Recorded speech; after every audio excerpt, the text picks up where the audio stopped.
네, 저희가 원유 얘기한 이유, WTI 얘기한 이유가 바로 있습니다. 오늘 이분하고 얘기를 할 거거든요. 바로 86번가 대표 정광우 대표님을 오늘 저희가 따로 이렇게 모셨습니다. 오늘 이분과 함께 에너지에 대해서 더 심도 있는 이야기 나눠보도록 하겠습니다. 자, 대표님 모시겠습니다. 대표님 안녕하세요. 네, 안녕하십니까. 네, 목소리 톤이 확 좋아지셨어요. 우리는 조금 뭔가 격앙이 돼 있었는데 여기서 이제 한번 톤을 잡아주시니까 오늘 더 뭔가 안정적으로 갈 수 있을 것 같아요. 대표님 너무 반갑습니다. 처음 뵙겠습니다. 네, 처음 네. 뵙겠습니다. 잘 부탁드립니다. 네, 저는 근데 이 대표님은 알고 있었는데 86번가 아마 지겹게 이야기 들으셨을 것 같아요. 86번가가 의미하는 게 뭔가요? 사실 특별한 의미는 없고요. 음. 누군가는 이제 86년생이냐 그런 말 얘기를 하시는데 되겠네요. 그거는 아니고 이제 잠깐 그 해외에 잠시 있었는데 그때 살았던 지역이 86번가 그래서 86번가. 여서 그걸 그냥 따왔습니다. 저는 86번가 하면 좀 무리수일 수 있는데 86, 486 있잖아요. 뭐 비밀번호 486. 하루에 4번 사랑을 말하고 이런 것처럼 뭔가 486도 괜찮지 않을까. 한국 의미도 또 사랑해 이런 의미가 있잖아요. 네. 그렇기 때문에 또 그냥 저도 분위기 좀 띄워보려고 헛소리 좀 해봤습니다. 헛소리 그만 해보고 우리 시장이 30분 앞으로 이제 지금 나왔습니다. 30분 앞에 이제 저희가 또 개장을 할 텐데. 오늘 이런 얘기를 해야 돼요. 오늘 미국 시장이 급등을 했는데 그 이유 가장 근본적인 이유는 국제유가가 떨어졌어요. 국제유가가 거의 뭐 13% 아마도 이제 아시아장까지 가면은 더 떨어질 수도 있겠다. 어떻게 좀 예측은 안 되는데 오늘 이렇게 빠진 원인 뭐라고 보시나요?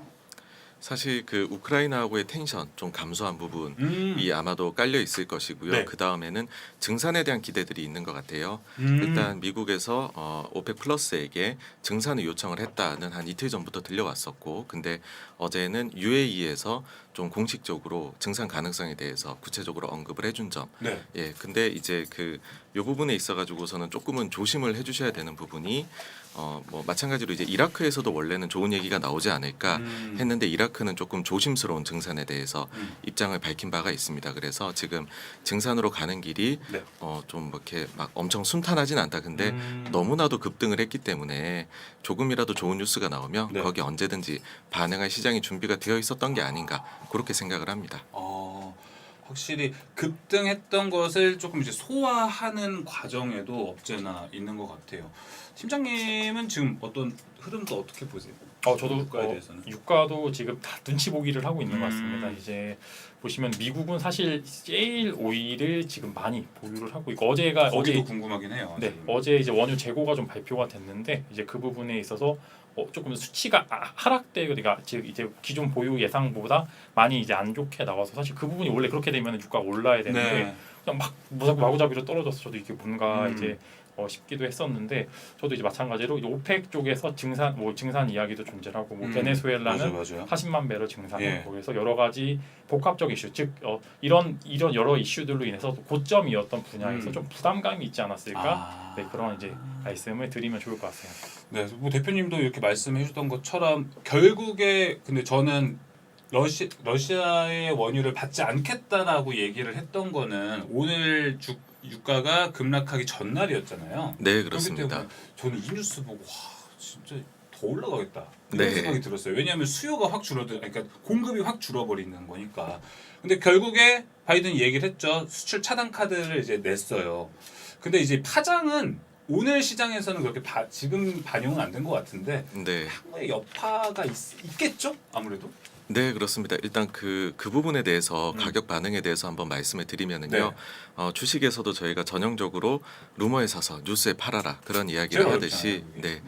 이제 그 원유 제재에 대해 가지고서 수입 제재에 대해서 이야기들이 계속 나왔었지만 실제 제재로 이어지진 않았었습니다. 네. 근데 그럼에도 불구하고 유가는 급등을 했었는데 그 이유는 왜냐하면은 제재를 하지 않았음에도 언제 제재를 할지 모르니까 민간에서 알아서 이거를 소비를 안 하기 시작을 했었고 실제로 이제 지난주 금요일에 쉘에서 처음으로 러시아산 원유를 수입했다라고 이야기를 하니까 네. 난리가 난 겁니다. 이제 이거를 중단을 하라라고 해서 쉘에서는 앞으로 러시아산 사지 않겠다라고 이야기를 했을 정도로 민간에서 자체적으로 지금 사지 않고 있습니다. 그러니까 이거는 또 어떤 부분이냐 하면 원유를 저희가 만약에 러시아산 사면 배를 실어 갖고 한국에 들어와야 되는데 몇 주가 걸리지 않겠습니까? 그렇죠.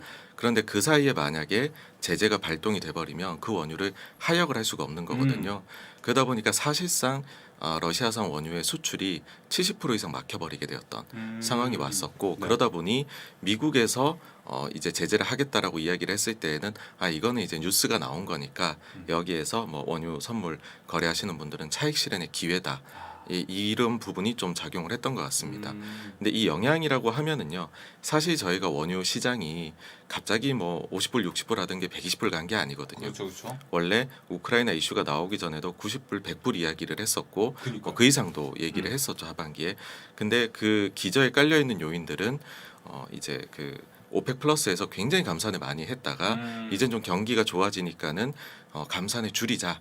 증산을 해 나가자라고 하는데 그 증산이 제대로 안 되고 있습니다. 맞아요. 저번에도 얘기했었는데 그렇게 기대 안 한 만큼 갔잖아요, 사실. 네, 그렇습니다. 네. 그러니까는 이게 설비라는 것들이 원유도 어쨌든 기술이 필요하다 보니까 오랫동안 잠궈놨던 거를 다시 여니까는 생산이 제대로 안 되는 것이죠. 그리고 그 사이에 또 원유 가격이 사실 코로나 때 많이 떨어지다 보니까 원유 생산국들의 재정 상황도 나쁩니다. 네. 그래서 투자도 할 수가 없었던 물론 여기에 ESG도 추가되면 부채도 빌릴 수가 없었던 상황이었습니다. 그러다 보니까는 설비 투자가 너무나도 2년 동안 막혀 있었기 때문에 다시 늘리자고 해도 잘 늘어나지가 않는 그러니까는 이제 그 수급하고 수급이 맞지 않는 거죠. 수요와 공급이 그쵸. 맞지가 않아서 원유 가격이 이미 올라갔던 요인이 크기 때문에 네. 저희가 우크라이나 때문에 뭐 한 1-20불 정도 오버슈팅은 봤던 건 사실이나 향후에 보셔야 될 거는 뭐 다시 백투 베이직 해가지고서 과연 이제 오펙 플러스에서 증산을 계획한 대로 늘릴 수 있느냐. 그리고 수요가 지금 코로나 오미크론 이후에 거의 좀 엔데믹화 이야기를 하잖아요. 그렇죠. 그래서 수요가 가파르게 상승해서 이제 그 이 수급 요인이 더욱 타이트해질 요인은 없느냐. 그 부분을 보셔야 된다고 생각을 합니다. 맞아요. 수요와 공급이 가장 또 중요한 것 같아요. 보면은 전체 수요가 100이라고 전체 공급이 지금까지 100이었다고 치면은 근데 저 궁금한 거는 그 중에서 러시아가 기존에 차지하고 있던 비중은 어느 정도 되나요? 네. 100이라고 친다면. 그 이제 러시아가 한 10% 정도라고 보시면 되는데요. 네. 원래 전체 러시아가 하루에 1000에서 1100만 배럴 정도 생산이 가능합니다. 네. 근데 그 중에 절반 정도인 600만 정도가 수출이 되고 있고요. 근데 그거를 이제 막겠다라는 것이고 70% 정도가 사실상 지금 막혔다는 이야기를 하니까 한 400만 배럴 정도가 막힌 것 아니냐라고 보시면 되는데 네. 이제 전 세계 글로벌 수요가 하루에 1억 배럴 정도가 됩니다. 그 정도 되고 오펙 플러스가 역대급 감산을 했다고 하는 양이 970만 배럴이었습니다. 네. 네, 근데 거기서 이제 작년 8월부터 매월 40만 배럴씩 이제 생산을 늘려가고 있어서 지금은 한 600만 배럴대 정도, 500만 중반 배럴 정도의 그 생산을 하고 있거든요. 그래서 그 정도의 수급의 타이트함 여기에 추가로 말씀드리면은 이란 같은 경우가 이제 다시 돌아올 수 있다고 말을 하잖아요. 그거 좀 기대할 만한 포인트죠. 예. 이란의 경우가 이제 한 그 지금 원래 규제가 있기 전에 300만 배럴 후반 정도 생산됐었습니다. 근데 지금 250만 배럴 정도 생산하니까 네. 규제가 풀리면 100만 배럴 추가.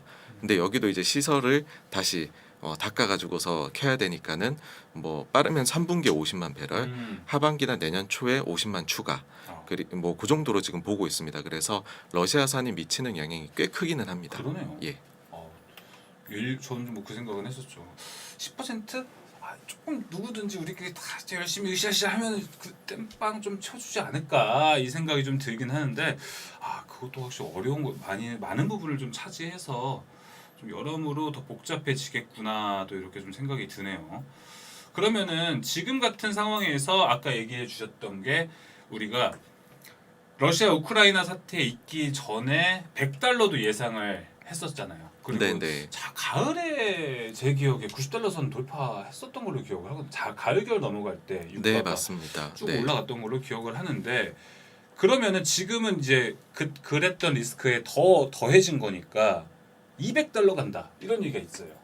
네, 맞습니다. 가능할 거라 보세요. 사실 그 저희가 2007년 8년에도 200달러 이야기가 나왔었고 이게 확실히 먼저 그 이슈를 선점하고 싶어하는 리서치 센터의 그 분석하시는 분들의 욕구가 있으신 것 같아요. 뭔가 내가 먼저 이야기를 강력으로 했다. 아니요, 그런 것도 좀 강력으로. 들어가나요? 네, 그러니까 이제 좀 그렇게 이야기를 하면 언론에서도 회자가 되고 뭐 나쁘게 보면 어그로지만은 빨리 이렇게 좋게 말씀드리면 이제 이슈 선점이라고 생각을 하는데요. 아, 진짜 좋게 표현하셨네요. 네.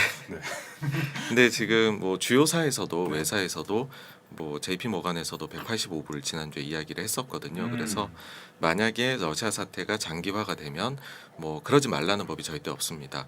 단적인 예로 뭐 미국에서 전략적 비축유 방출 이야기를 최근에 꺼냈지 않습니까? 예. 그래서 뭐 6천만 배럴 그럼 막 와 많은 걸로 보이시겠지만 아까 말씀드린 것처럼 러시아가 하루에 600만입니다.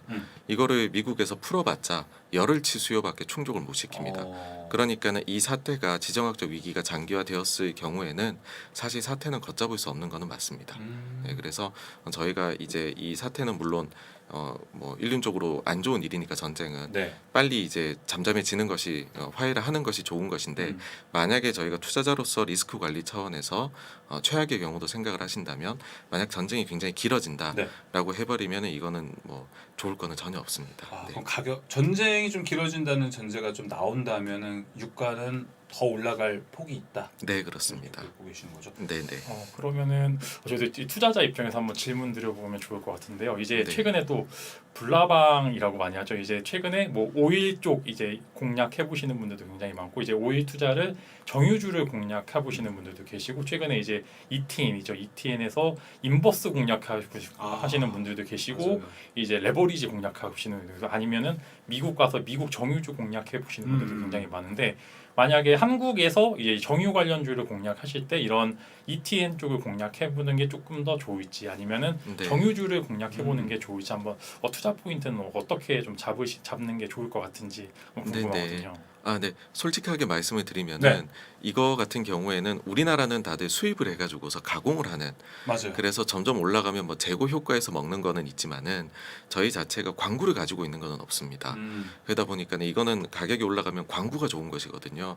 그래서 사실 한국에서 지금 에너지 관련이라고 하는 말을 하는 업체들은 직접적인 이득을 취하기에는 좀 어려운 구조다라고 생각을 하고요. 예. 만약 말씀해주신 이제 투자 아이디어 포인트를 그대로 적용을 하시려면 EMP를 가지고 직접 보유하고 있는 미국 업체 쪽에 투자를 하시는 예. 것이 훨씬 좋다는 생각이고 ETN의 경우에 최근에 니켈 ETN 보시면 막 가격이 올라가고 해도 거래가 중단돼 버리는 그런 경우가 있지 않습니까? 이게 변동이 너무 크게 되면 ETF나 ETN이나 이게 중단이 돼 버릴 수 있거든요. 네. 단적인 예로 저희가 2020년 3월 달에 뭐 하락할 걸 맞췄지만 원유 선물이 마이너스 가버리니까는 가격 산정이 엉망이 돼버리지 않습니까? 그렇죠. 마찬가지로 이 파생 상품들은 그럴 위험이 존재합니다. 그래서 이 부분은 혹시라도 이게 그 변동성이 너무 위아래로 다 클 수도 있거든요. 네. 그래서 제가 볼 때 말씀해주신 아이디어라면 미국에 있는 개발 업체 쪽으로 하심이 가장 좋다고 생각합니다. 자, 확실하도 이렇게 좀 여러 가지 얘기를 들어봤는데 미국 얘기 확실히 정유주로 갈 거면 미국으로. 네, 그렇습니다. 우리나라도 좀 저도 그랬던 게 그때 아까 말씀드린 것처럼 WTI가 90달러 갈 때 봐서 SO일 같은 거 되게 잘 가겠지라고 개인적으로 생각을 했어요. 근데 진짜 못 따라가는 거예요. 네, 맞아요. 그걸 보고 와 괴리율이 왜 이렇게 심하지 우리나라는 이렇게 생각을 들어서 국내에서 이제 정유 이 기름값 이 WTI 올라가는 거 보고 정유업체 매수하시는 거 되게 힘드시겠다 이렇게 생각을 진짜 많이 했었어요. 그러면은 저희 지금 국제유가 대충 얘기를 해봤는데 팀장님은 네. 국제유가 한 얼마까지 보세요? 지금 흐름에서 봤을 때. 저는 150불? 150불 정도 볼 수 있는 게 사실 180불까지 가면 망합니다. 한국 시장은 정말 진짜 무너진다라고 보시면 좋을 것 같고 거기에다 이제 환율도 최근에 1230원 넘어서 이제 만약에 정말 1300원 가면 1300원 이제 재작년 코로나 때 제일 높았을 때 잠깐 1300원 갔었는데 만약 그렇게 되면은 코스피는 정말 무너진다라고 보시면 좋을 것 같고요. 저는 그래도 막 맥스로 해봐야 150불 정도 가면은 정말 그때 그렇게 돼도 좀 위험하긴 한데 여기서 사실 크게 이제 대표님 말씀처럼 이제 결국에는 잠깐 갈 수는 있는데 갔다가 다시 100불 언더로 좀 돌아오지 않을까. 그래서 지금 잠깐은 좀 힘들 수도 있겠지만 결국에 증산도 그렇고 이제 전쟁이 길어진다고 하더라도 결국에 따로 대체제가 존재를 하기 때문에 이제 결국에 오르게 되면은 이제 예를 들어 오펙 같은 경우에도 자기네들 돈 벌어야 되니까 증산할 수밖에 없습니다. 그래서 저는 150불 정도를 좀 위로 보고 150. 결국에는 100불 언더 정도로 좀 가지 않을까. 이제 그렇게 좀 기대는 좀 해보겠습니다. 일단 뭐 최고치 찍으면은 150, 밴딩은 그래도 평균치로 그래도 안전하게 내려오려면은 $100 언더로 생각을 하셨고 또 대표님 뷰도 궁금한데요. 예, 그 지금 어쨌든 생산 쪽에서 계속해서 차질이 있는 부분이어서 네. 뭐 이제 100불을 그냥 안착을 하지 않을까라는 거고 음. 업사이드는 이제 전쟁이 키를 가지고 있다. 전 아까 말씀하신 네, 것처럼 네. 장기화되면 어렵다. 예. 그리고 오버슈팅도 전쟁이 만약 장기화되면 충분히 나올 수 있다. 그렇게 생각을 합니다. 알겠습니다. 근데 그러면 이제 그 전쟁 얘기도 있는데 거꾸로 이제 그것 때문에 이란 핵 협상, 핵 합의가 더 수면 위로 올라왔잖아요. 그 어느 때보다 더 빨라질 것 같은데 여기서 아까 말씀해 주셨던 공급량에 이제 이란의 파워까지 탁 더해지면은 어떻게 될 거라 보시나요? 지금 오펙 플러스에서 매월 늘리겠다고 하는 양이 40만 배럴입니다. 네. 근데 그거 가지고서 지금 문제가 해결이 안 되고 있는 부분이거든요. 없죠. 예, 근데 말씀드린 대로 이란이 만약에 바로 지금 생산에 나선다 추가로 네. 증산한다고 해도 3분기에 50만 배럴, 4분기나 내년 초에 추가 50만 배럴 정도로 예상이 됩니다. 네. 그래서 요 정도 수준으로는 그러니까는 오르는 거를 좀 막을 수는 있겠으나 약간의 어림없다. 그 영향이 크긴 어렵습니다. 그러니까 이란산이 완전히 막힌 게 아니고요. 지금도 250만 배럴을 생산을 하고 있고 상당 부분을 중국이 사가고 있습니다. 제재 와중에도. 네. 네. 알겠습니다. 지금 뭐 채팅창 보면은 스텔스 트리플 원님께서 오늘 진행자 급조된 것 같은데 진행 좋네요. 게스트 목소리 듣기 편합니다라고 얘기해 주셨는데요. 다 대표님 덕분인 것 같습니다. 목소리가 너무 아닙니다. 좋으세요, 진짜. 감사합니다. 저희는 좀 방방 떠 있거든요. 네. 지금. 그런데 오늘 밑에서 딱 이렇게 다운을 딱 잡아주시니까 저희도 좀 중심이 잡히는 것 같고 밑에 보니까 해바라기님도 윤석열은 이제 확정이 됐습니다. 아무튼 인터넷 창이니까 가능한 거예요. 그죠, 저기 네. 세 글자. 그래서 투자자들의 편에 서줄까요? 이렇게 얘기를 해주셨고 알프레도님도 저 $1 환율 말씀해 주시면 뭐 이렇게 얘기 있는데 $1 환율 우리 안 그래도 지금 질문 준비되어 있습니다. 거의 마지막쯤에 지금 질문 준비되어 있으니까 그 부분도 마지막까지 함께 해주시길 바라겠습니다. 어제 투표 잘하고 오셨나요? 예. 어제 했습니다. 네. 투표 잘하고 오셨고요. 그러면은 일단은 아까 오프닝 때 팀장님하고는 얘기를 해봤어요. 뭐 오늘 이 대선 효과 오늘 우리 장에 없진 않을 것 같다 이런 얘기 있는데 지금 어떻게 보시나요? 오늘 우리 시장. 그러니까 모두가 패자이지 않을까라고 생각을 합니다. 패자? 예. 그러니까는 이제 지금의 여당 쪽의 정책을 이렇게 좀 여당의 승리를 만약에 점치셨던 분이라면 일단 패배를 했으니까 그 뭐 테마 관련된 정책 그렇죠. 관련된 부분은 수그러들 것이고 반면 이제 야당 쪽을 지지하셨던 분이라면 그 전에 여론조사 결과가 좀 더 격차 컸었거든요. 네. 근데 너무 이제 그 접전이 나왔기 진짜 때문에 타이트했어요. 사실 지금 이야기했던 내세웠던 정책을 바로 실행할 수 있는 것이 몇 개나 될까 부담이 그렇죠, 굉장히 그렇죠. 되지 않을까라고 생각합니다. 그래서 오히려 좀 정책적인 부분은 지방선거까지 결과가 나와야지 좀 탄력을 받지 않을까 네. 어떤 부분이라도 그래서 오늘은 모두가 패자이지 않을까 그렇게 생각을 합니다. 모두가 패자이지 않을까. 예. 그런 얘기도 진짜 일정 부분 좀 동의가 되네요. 근데 정책 얘기가 나와서 하는 말인데 국내 투자자분들이 제일 기대했던 게 저는 아마 건설이지 네, 않을까. 네. 근데 연초부터 HDC 현대산업개발 때문에 불길이 좀 팍 퍼지면서 건설이 못 갔거든요. 아마 이 부분 전망도 조금 궁금해서 한 번만 여쭤볼게요. 네. 그 건설의 경우에는 사실 저희가 컨셉으로 접근을 했었을 때는 굉장히 좋습니다. 그렇죠. 왜냐하면 양후보다 많이 공급을 사실 늘리겠다라고 그렇게 생각하고 다 접근했어요. 네, 맞습니다. 네. 그런데 사실 건설주가 좋지는 않았었거든요. 음. 그게 왜 그러냐면 현실을 들여다보면 이게 그 민간 쪽의 발전이 많아야지 마진이 좋은 부분인데 네. 공공이나 이런 쪽들이 사실 많이 들어올 수밖에 없거든요. 정부에서 이야기할 때는 그러다 보니까는 이게 과연 마진이 상장된 회사들, 네. 대형사들 이제 선호하는 그런 쪽으로 과연 이제 이익이 들어올 것인가라고 했을 때 좀 의문이 드는 부분. 네, 그 다음에는 건설사들이 그동안에 이익이 나빴냐면 좋았었습니다. 사실 건설사의 이익 구조는 이제 땅값이 쌀 때 그거를 매수를 해가지고 가지고 있다가 나중에 비싼 가격에 분양이 되면 제일 좋은 거거든요. 네. 근데 최근에 몇 년 동안에 그런 좋은 필지들이 거의 분양이 되었고요. 워낙 이 부동산 시장이 뜨거웠으니까요. 지금은 최근에 산 땅들 비싸게 주고 산 땅들에서 이제는 개발해가지고 나와야 되는데 그러면 추가로 과연 단가가 올라갈 수 있느냐? 거기다가 지금 중대재해법이나 이런 부분들 때문에 네. 아마도 짓는데 원가도 많이 올라갈 것입니다. 관리를 뭐 HDC 일도 있고 해가지고서 많이 철저하게 하시겠죠. 그러다 보니까는 국내 쪽에 개발 호재로 이익이 좋아지고 그걸로 주가가 오른다는 부분은 사실은 제가 볼 때는 좀 기대하기가 어렵지 않나라는 생각이고, 오히려 그러면은 해외 쪽을 유가도 많이 오르고 했으니까는 과연 이쪽에서 투자가 많이 진행되는 거 그러면은 여기서 좀 수혜를 입지 않을까. 차라리 이 접근법이 오히려 낫다라는 생각을 합니다. 역시 제가 좀 얕아요.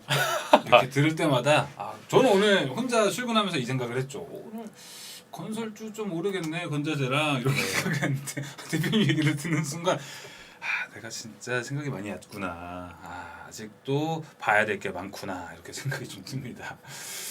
자, 그러면은 이렇게 지금 또 건설까지 잠깐 빠져나갔거든요. 다시 한번 또 얘기 들어볼게요. 뭐 일단은 대본에 나와 있는 질문, 전 이것도 궁금은 해요. 전년비 유가가 50% 급등을 하면은 경기 침체 온다. 그리고 아까 김지만 대표님도 180 이상 찍어버리면은 우리나라 망합니다. 뭐 이런 식으로 얘기를 했었기 때문에 이 부분 경기 침체는 동의하시나요? 그 최근에 사실 요 레포트가 있었습니다. 그 비앙코 리서치라고 미국에서 나온 것이 비앙코? 예. 더블 비앙코 되고 비앙코 맞아요. 비앙코. 네. 그 이제 그 브렌트유 기준으로 그다음에 인플레를 반영한 실질 유가 기준으로 해서 전년 대비 50% 이상 상승을 했었을 때에는 100%의 확률로 경기 침체가 왔다라는 건데요.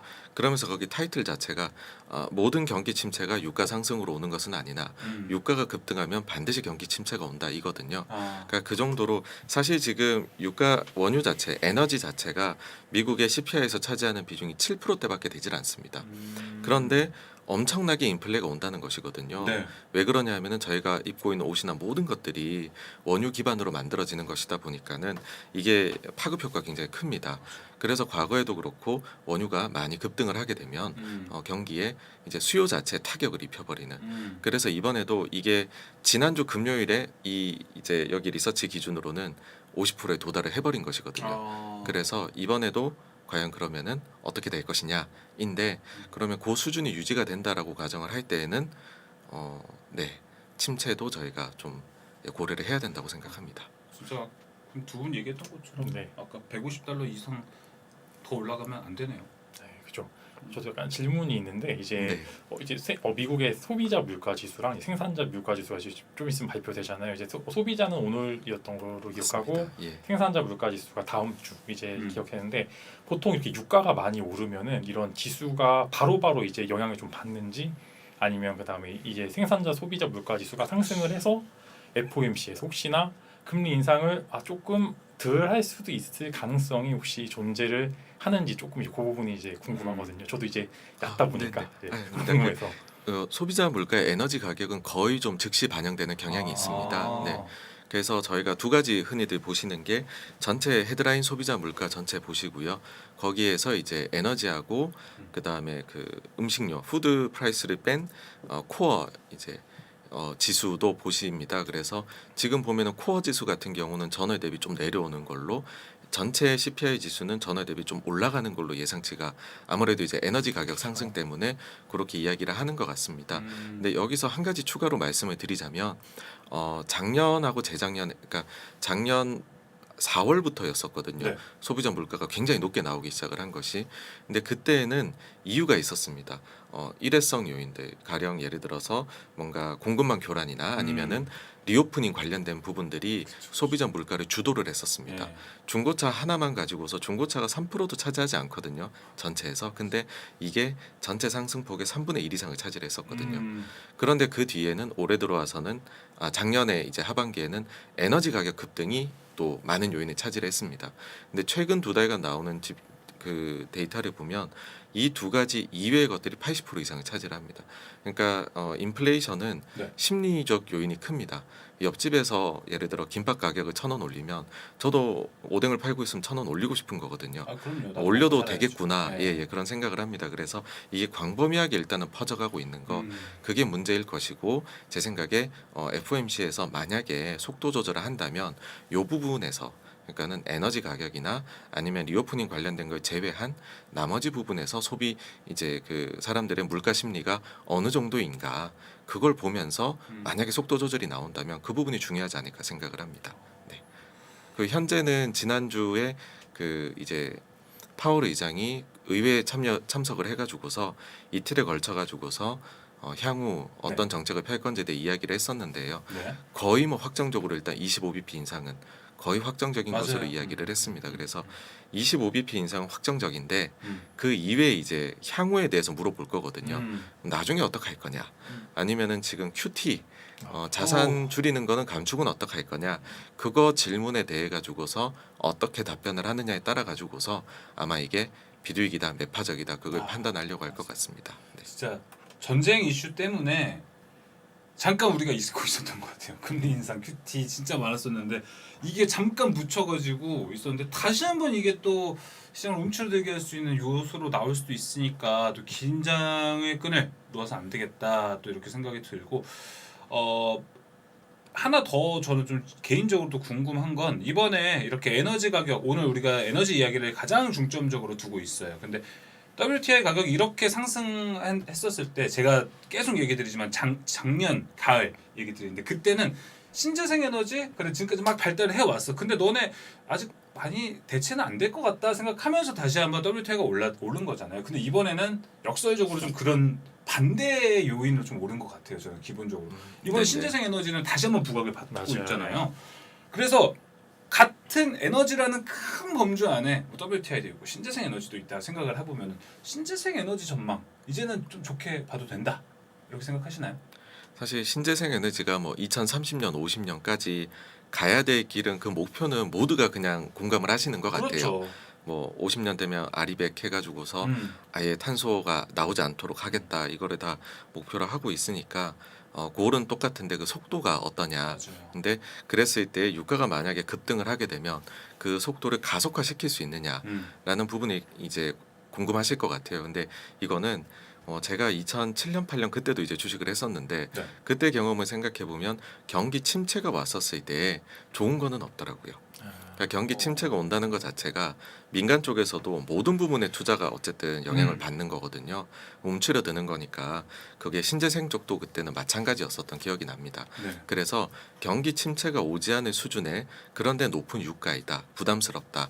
우리가 에너지를 더 이상 화석연료 쪽에 너무 이제 그 의존해서는 안 되겠다. 그런 생각이 들 때에 신재생 쪽이 일종의 뭐 스위스팟이라 해야 될까요? 그런 좋은 지점이 그 정도 수준이지 않을까라고 생각합니다. 그래서 너무 오르는 건 별로인 것 같습니다. 그럼 거기서 원전만 첨언해 주시죠. 원전 쪽이요. 어제 네. 대선 영향도 없지 않아 있을 것 같은데. 네네. 사실 이게 굉장히 불확실성이 높은 상황에서 특정 테마가 있는 쪽 노리시는 것이 위험하다고 생각해요. 전 사실 최근엔 계속 현금의 중요성 부각을 드리는데 맞아요. 예, 그 이유가 뭐냐면 원전 쪽의 경우에도 지금 모두가 이야기를 안 하고 있지만 카자흐스탄 쪽에서 우라늄 수출이 뭐 전 세계 40% 이런 이야기를 하더라고요. 그러니까 미국에서도 지금 이쪽은 건드리질 않고 있습니다. 이번 제재 상황 속에서도요. 그러니까 이쪽을 건드리게 되면 원전도 돌리는데 러시아의 영향이 있는 것이죠, 실제로는. 그래서 이 부분도 말하기가 굉장히 조심스럽습니다. 그러니까 미국에서도 전혀 이거는 언급조차도 안 하고 있는 부분이기는 하지만 그래서 그런지 저는 처음 들은 거 네네. 같아요. 그래서 이게 어느 쪽이 어떻게 엮여 있을지 모릅니다. 저희가 워낙 그 세상이 이제는 글로벌화돼서 공급망 쪽이 각각의 국가들이 다 최적화를 위해서 담당하는 부분들이 나눠져 있다 보니까 그 고리에서 하나만이라도 러시아가 가지고 있어 버리게 되면 이게 끊겨버리게 되거든요. 그래서 맞아요. 너무 이쪽에서 수혜주 피해주 찾아서 왔다 갔다 하시는 거는 만약 하신다면 진짜 짧게 하셔야 되고요. 촉각을 곤두세우고 하셔야 된다. 그리고 좀 이런 거를 내가 못 따라가는 투자자다 하시면은 이거는 솔직히 손 놓고 계시라라고 현금. 말씀드리고 싶습니다. 예, 예. 뭔가 딱 저한테 해주시는 말은 방금 딱 집어서 제가 갖고 있는 특성을 다 말씀해 주셨어요. 네. 그죠. 현금도 굉장히 중요하고요. 맞아요, 네. 맞아요. 그리고 이제 최근에 이제 스태그플레이션 얘기도 많이 나왔어요. 인플레이션이 심화가 돼서 경기 둔화돼서 스태그플레이션으로 오고 거기에 추가적으로 슬로플레이션까지 좀 예상하는 전문가들도 굉장히 많은데 한국 경제가 이제 사실 수출입 데이터 보면 또 굉장히 좋은 것도 굉장히 많고 제조업 기반이다 보니까 리스크가 많이 노출된 부분도 많은데 이런 이제 스태그플레이션이나 이제 슬로플레이션을 좀 예측하는 분야에서 어떻게 좀 생각하시는지 좀 궁금하거든요. 네, 네. 사실 지금도 미국의 경제가 조금 모멘텀을 잃어가고 있습니다. 그러니까 유가가 급등하기 전에도 미국을 보면은 저는 두 가지 정도를 크게 보는데요. 네. 첫 번째는 현재 GDP 예상치 보는 GDP 나우가 있습니다. 음. 그게 지금 미국의 1분기 GDP 성장률 불과 0.5%, 0에서 0.5%를 왔다 갔다 하고 있습니다. 그러니까 그 정도로 미국이 GDP 성장을 올해에는 거의 못할 수도 있다. 그러면은 그건 경기가 이제 굉장히 다운된다는 거를 이미 이야기하고 있고요. 그 다음에는 미국의 향후 이제 실적 전망, 기업들이 이야기하는 거가 4분기 실적 끝나고서 실적 전망 가이던스를 발표할 때 부정적이라고 이야기한 곳이 긍정적인 곳보다 2배 이상 많습니다. 이게 코로나 이후 부정이 더 긍정보다 많은 게 처음입니다. 네. 그런 데다가 지금 향후 이익 전망치도 계속해서 내려오고 있는 게 현실입니다. 그래서 그 전에도 이미 사실 경기 모멘텀 자체는 피크에서 내려오고 있다. 이거는 좀 자명해져 있는 상황인데 만약 에너지 가격이 너무 올라가게 되면 그러면은 불황, 그러니까는 수요 자체도 영향을 줄 거거든요. 그렇게 되었을 경우에는 스태그플레이션이나 슬로우플레이션도 저희가 뭐 유가가 높으면은 가능성이 있다라고 생각을 합니다. 그리고 그거는 경제는 솔직히 굉장히 안 좋은 네. 상황이 될 거고 특히 한국의 경우가 가장 크게 영향을 받을 수 있습니다.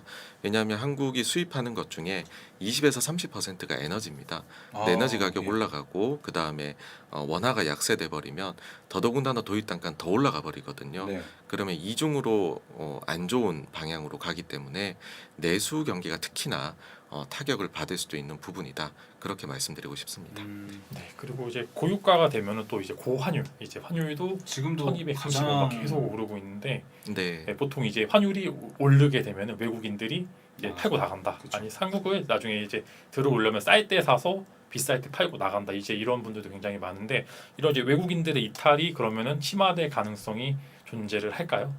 네, 우리나라가 사실 수출 기업 비중이 굉장히 높은데 그래서 원화가 약세되면 이들의 마진이 좋아지니 주식을 사야 되는 거 아니냐 이렇게 생각하시는데 맨날 바뀌어요. 예, 맞습니다. 이게 근데 코릴레이션을 그어 보면 전형적으로 반대된 아이디어입니다. 아. 그러니까 왜 원화가 약세일까라는 거를 생각을 해보면 아. 글로벌 환경이 불분명하고 리스크가 높으니까는 원화 환율이 약세가 되는 것이거든요. 그래서 수출 기업들이 단가에서는 이득을 보나 판매량에서 손해를 봅니다. 그러면은 이제 가동률 측면에서 손해를 보게 되거든요.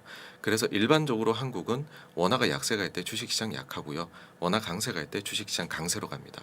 그래서 원화가 여기서 추가로 계속 약세가 될 것으로 보인다라고 하면은 외국인 이탈은 추가로 나타날 수도 있다고 생각합니다. 네, 그래서 요즘 보시면은 이제 또 선물 옵션 쪽에서 많이 이제 막 장난도 많이 치고 거기다 추가에 이제 조금 이제 선물 쪽까지 보시는 분들 아시겠지만 뭐 콜 옵션, 풋 옵션으로 네. 아. 돈을 정말 많이 벌어갑니다. 다 아시겠지만 이제 그래서 근데 기관이 또 생각보다 손을 놓고 있더라고요. 저는 네네. 기관들은 이제 조용히 하고 있는데 기관이 나쁘냐 이제 외국인들이 나쁘냐 사실 가릴 수 없긴 한데 그래서 저는 이제 외국인들이 조금 어느 정도 도와주고 예, 기관이 사실 좀 도와줬으면 좋겠는데 너무 안 도와주더라고요. 그래서 네네. 되게 조금 편승해서 오히려 외국인 뒤에서 욕은 외국인들이 먹고 기관은 뒤에서 돈 조금씩 벌고 이런 모습도 많이 보이고 있는데 이제 그래서 저는 조금 외국인들이 조금 더 와주면 좋겠고 근데 또 이제 기관들도 뒤에서 너무 손 놓지만 말고 조금 이제 뭐 지수 방어도 좀 옛날에는 막 연기군이라 그랬죠. 연기군이라고 와서 방어했는데 맞습니다. 맨날 팔더라고요. 너무 네. 파는데 이런 좀 스탠스가 좀 바뀌었으면 좀 좋겠습니다. 네네. 네, 그 부분도 네, 조금 이제 말씀을 드려보면은요. 오. 사실 국내 기관의 경우에는 네. 여력이 부족합니다. 그러니까 국내 기관의 힘은 어디서 나오냐면 저희 같은 개인 고객들이 가입을 해주셔야 됩니다. 근데 개인 고객분들이 펀드에 대해 가지고서 매력을 많이 잃고 직접 그쵸, 투자 그쵸. 쪽으로 많이 오시다 보니까는 기관은 이 실탄이 있어야 되는데 그게 점점 환매가 나오니 줄어드는 거거든요. 그런 부분이 있고 외국인의 경우에는 국내에 들어온 외국인 투자자 중에 선물 쪽은 80% 가까이가 알고리즘 매매를 알고 있습니다. 그래서 대단히 차티스트입니다. 그래서 변동성을 굉장히 좋아합니다. 그런 부분이 있다는 것도 말씀드리고 그리고 의외로 뭘 사고 파는지만 가지고 판단하시면 안 되는 게 지난달 같은 경우엔 제가 알기로는 양매도를 친 걸로 알거든요. 그러니까 이 선물 옵션은 복합 포지션입니다. 변동성 자체를 키워서 먹을 수도 있고요. 한 방향으로 가서 할 수도 있고 변동성을 낮춰서도 먹을 수 있습니다. 그래서 이걸로 판단하시는 거는 사실은 개인 투자자분들 굉장히 어려우시다는 것만 말씀드리고 싶습니다. 네. 그렇군요. 진짜 우리를 도와주는 진짜 개인 투자자들이 공부 열심히 하는 게 최고다. 그럴 수밖에 없을 것 같아요, 진짜. 근데 오늘 저는 개인적으로 자아성찰도 좀 많이 하게 되고 많이 배웠습니다. 대표님 저도. 만나면서 아, 나 진짜 언제까지 얕을까 이런 생각을 하면서 계속 또 많이 배워야겠다. 그리고 또 뵙고 싶다 이렇게 좀 생각이 나는데 또 나와 주실 거죠? 아, 네. 언제든지 네. 불러봐 주시면. 알겠습니다. 자, 그럼 오늘 또 대표님과의 또 재밌었던 시간 또 다음을 또 기약해 보면서 저희는 이만 잠시 후 개장 방송으로 넘어가 보도록 하겠습니다. 대표님 오늘 말씀 너무너무 감사합니다. 감사합니다. 더 많은 영상을 보고 싶으면 이쪽, 구독을 원하시면 이쪽을 눌러주세요.